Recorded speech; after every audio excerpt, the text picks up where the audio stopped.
Baik, assalamualaikum warahmatullahi wabarakatuh. Selamat siang, sahabat Poros Lombok, di mana saja berada.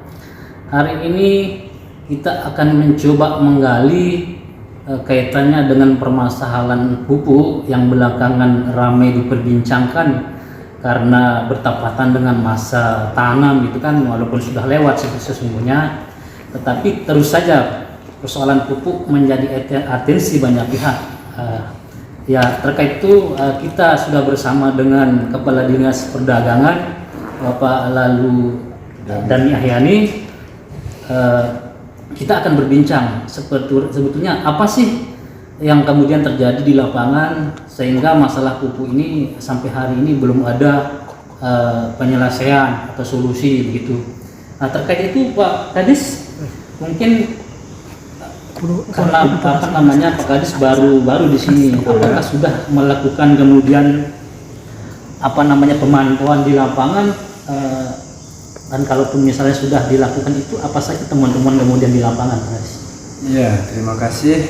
Memang saya baru di sini, tapi dari berbagai informasi dari rekan kita, mitra kita, terutama ini dari awak media Poros Lombok yang kita sering intens berkomunikasi, kita memang memantau dari tugas dan fungsi Komisi Pengawas Distribusi Pupuk itu yang paling sering muncul adalah dari sisi belum tepat waktu. Ya, tepat waktunya artinya datangnya ini pupuk ya terlambat. Nah, kita berharap dari sisi Dinas Perdagangan sebagai pengawal di dalam distribusi itu mengharapkan pupuknya sudah standby di sini baru muncul musim tanam gitu. Nah, ini yang kita coba nanti bagaimana pola kita untuk mengusulkan ke pemerintah tingkat atas. Dengan begitu berarti permasalahan apa sesungguhnya terkait dengan pupuknya dalam masalah pendistribusian pupuk dari pusat ke daerah, gitu Pak Kadis ya? Betul. Terkait juga mungkin dengan ini jatah atau kuota kita dari Lombok dari pusat untuk Lombok Timur sendiri selama ini apakah belum memadai atau bagaimana Pak Kadis? Betul, dari sisi kuota memang kami berkoordinasi dengan Dinas Pertanian. Dari usulan yang disampaikan tidak bisa dipenuhi seluruhnya. Jadi kebutuhan kita itu memang tidak bisa terpenuhi seluruhnya, artinya tetap kurang. Nah, kenapa dia kurang? Memang karena terkait dengan adanya kebijakan bahwa di samping menggunakan yang subsidi, ada juga celah pengusaha kita yang non subsidi supaya sama-sama bisa berfungsi dan berjalan di dalam berusaha. Artinya itu ada pola perimbangan dalam menggunakan pupuk itu sendiri Pak Kadis ya? Artinya begini, kalau kemudian kuota pupuk bersubsidi ini dipenuhi sesuai dengan jumlah petani kita di Lombok Timur misalnya, maka mungkin pertimbangannya pupuk non subsidi tidak akan laku gitu. Ya. Ada kemungkinan seperti itu juga. Iya, jelas sekali. Karena kalau semua pupuk subsidi itu dipenuhi, maka tidak ada artinya pupuk yang non subsidi karena tidak akan pernah ada orang membutuhkannya. Gitu. Nah, dengan sedikit dikuranginya persentase yang bersubsidi ini, ada celah bagi pengusaha yang menyalurkan non subsidi. Gitu.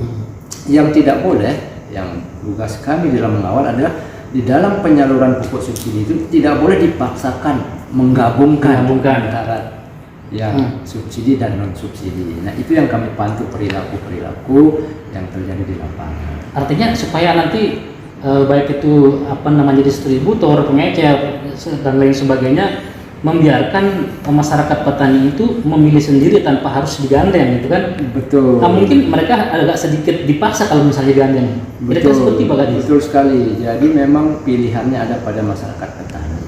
Nah, yang perlu kita harapkan sesungguhnya dari sisi kualitas pupuk ini ada keterbukaan, gitu. Ada keterbukaan ya berbagai stakeholder, gitu, memberikan pemahaman kalau memakai subsidi mungkin dia butuhnya sekian 100 kilo, tapi kalau dia memakai non subsidi mungkin bisa lebih rendah, gitu, karena pasti ada selisih perbedaan. Buktinya dia muncul barang ini dua jenis, gitu.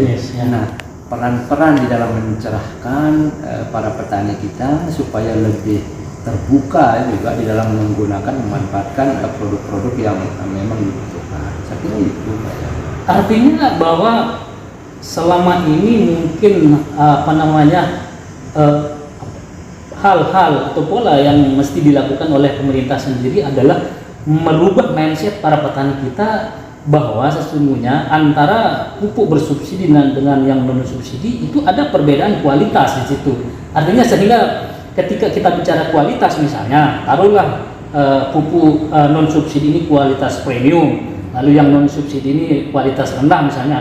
Perbandingannya ketika menggunakan pupuk subsidi yang ketika petani membutuhkan 1 kintal, bisa jadi kalau yang menggunakan pupuk non subsidi cukup dengan setengah kintal saja. Kira-kira itu mungkin yang perlu lebih diintenskan lagi sosialisasinya kepada masyarakat petani supaya untuk merubah mindsetnya tidak kemudian terlalu tergantung dengan pupuk bersubsidi ini, Pak Kades. Betul, sepakat dan setuju sekali kita. Memang kan kadang-kadang perilaku petani kita ini berdasarkan kebiasaan yang turun-temurun dari orang tua, dari papunya gitu, bahwa kalau sekian hektar ini pupuk ini butuhnya sekian. Dia tidak melihat bahwa ketika walaupun namanya sama, tapi kadang kan kualitas itu ada tingkatan-tingkatan. Nah, ini perlu dibedah, diberikan pemahaman kepada petani kita oleh tentu teman-teman kita terdepan, para penyuluh-penyuluh ini gitu. Berikan kecamatan. Iya, gitu. Sehingga saya yakin ketika perlahan dan terbukti, ketika ada uji coba percontohan dan kelihatan hasilnya, itu akan terwujud ya. Itu mindset yang tadi kita katakan terlalu terlalu bergantung dengan bersubsidi, sehingga masyarakat lupa untuk mencoba untuk menggunakan pupuk non subsidi yang memang kualitasnya ya tentu tidak diragukan lagi gitu kan. Dari sisi harga mungkin bisa dibedakan gitu loh. Masyarakat bisa mengambil satu kesimpulan mungkin bahwa dengan barang dengan harga rendah dengan harga tinggi biasanya menentukan kualitas gitu kan. Betul sekali. Iya, karena memang kan selalu apapun produk itu ada tingkatan kelasnya. Mungkin kelemahan para petani kita di dalam menganalisa tadi, kelihatan dia memang membeli pupuk lebih mahal, tetapi dia juga tidak mengkaji ketika hasilnya itu bahkan juga berlipat dari ketika dia memakai pupuk yang lebih murah. Itu harus kita rubah mindset yang pertama. Yang kedua juga berbicara mindset itu kita harus yakinkan kita ini menjadi mampu. Selama ini saya melihat petani-petani kita menganggap diri selalu kurang mampu, sehingga hanya mengharapkan subsidi gitu. Akhirnya Tuhan pun takdirkan dia begitu-begitu saja. Kalau dia punya mindset terbuka bahwa kita ini orang mampu membeli yang non subsidi, maka hasilnya pun saya yakin akan menjadi beda dengan sebelum-sebelumnya, akan menjadi lebih kaya lah petani kita. Itu harapan kita semua. Ini kita agama artinya sedikit kalau masuk ke situ kan apa yang dikatakan Tuhan, misalnya aku akan sesuai dengan prasangka umat, ya, sehingga mungkin sebagai umat muslim mungkin kita selalu berprasangka bahwa kita mampu gitu. Betul. Ini selanjutnya Pak Kadis, ini terkait dengan masalah waktu penyaluran ini, karena dari pantauan kita di lapangan kan sering terlambat nih.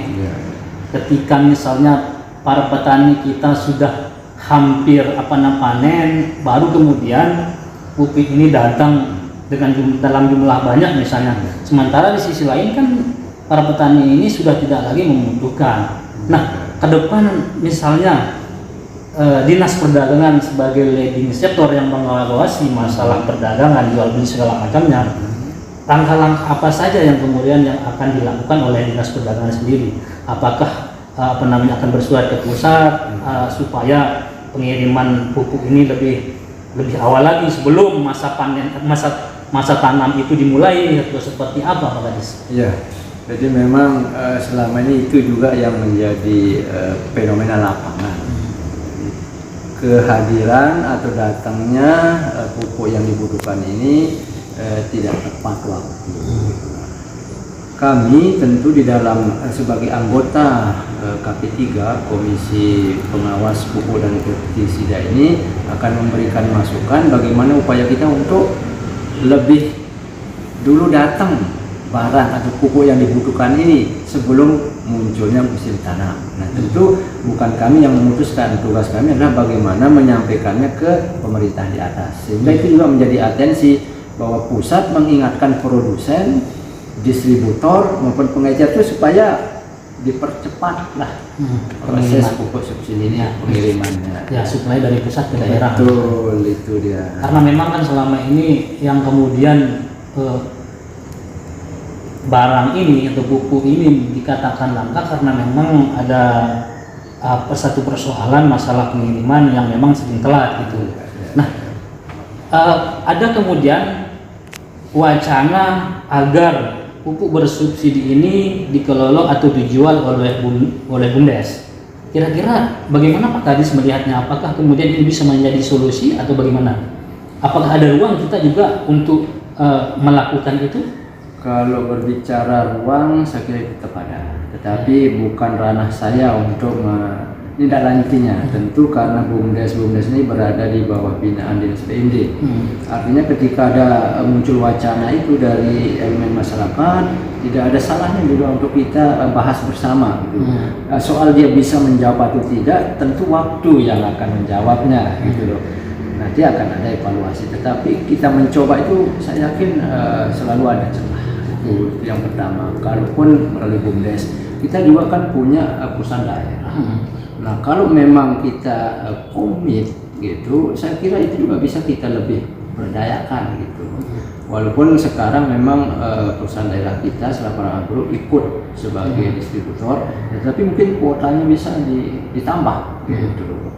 Jangan perusahaan tertentu banyak wilayah dia juga ada rasa cemburu dari mitra atau rekan yang lain gitu. Sehingga muncul persepsi banyak pihak masyarakat bahwa ada beberapa namanya distributor tertentu yang kemudian memonopoli bisnis pupuk ini di Lombok Timur. Ya, itu yang harus kita cegah dan harus kita kaitkan dengan visi misi daerah kita. Kan di situ jelas visinya itu bahwa adil. Adil nggak ketika sebuah perusahaan tertentu kok banyak sekali diberikan wilayah jangkauannya, perusahaan yang lain kok minim, itu kemudian sejahtera kan, dan aman. Nah, kalau sudah adil, saya kira amannya juga akan jadi aman. Jadi kita sekarang masih sedikit ada gejolak-gejolak seakan tidak aman, gitu. Artinya potensinya itu agak sedikit terlalu. Kalau bahasa anak sekarang, kita sedang tidak baik-baik saja. Ya, itulah bahasa keren orang kawan-kawan milenial sekarang begitu dia. Terakhir Pak Kadis, sebagai lagi-lagi saya katakan si lokus di sini, leading sektor yang membidangi pengawasan ke depan, kalau misalnya ada temuan-temuan baik itu distributor atau pengecer yang nakal, langkah-langkah apa saja yang akan diambil oleh pemerintah? Iya. Kan di dalam setiap masyarakat baik secara perorangan maupun membuat perusahaan, pemerintah yang menerbitkan izin usaha, izin SIO, kemudian TDP-nya itu lewat dinas perizinan. Tetapi kami selaku dinas perdagangan ini pasti mengeluarkan rekomendasi. Nah, ketika ada yang sudah diberikan izinnya, dari pantauan dan pengawasan kami, dia ada melakukan upaya-upaya yang menguntungkan diri sendiri dan berat regulasi, merugikan masyarakat banyak, tentu kami akan menyampaikan rekomendasi kami itu untuk ditinjau bahwa izinnya itu bisa dicabut.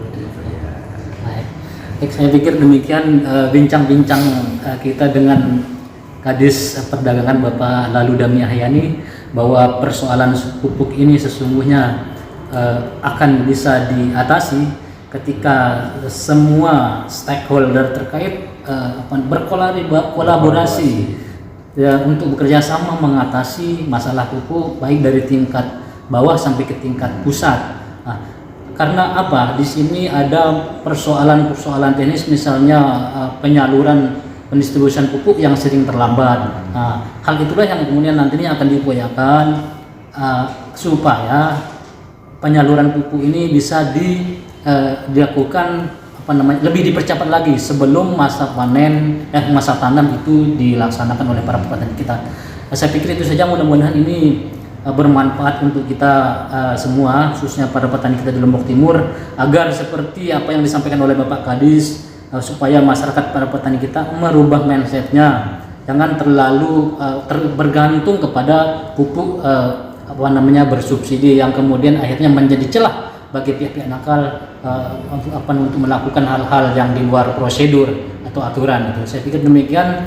Kepada pemirsa Polres Lombok dan Mana sebenarnya, akhir kata saya ucapkan terima kasih. Wassalamualaikum warahmatullahi wabarakatuh.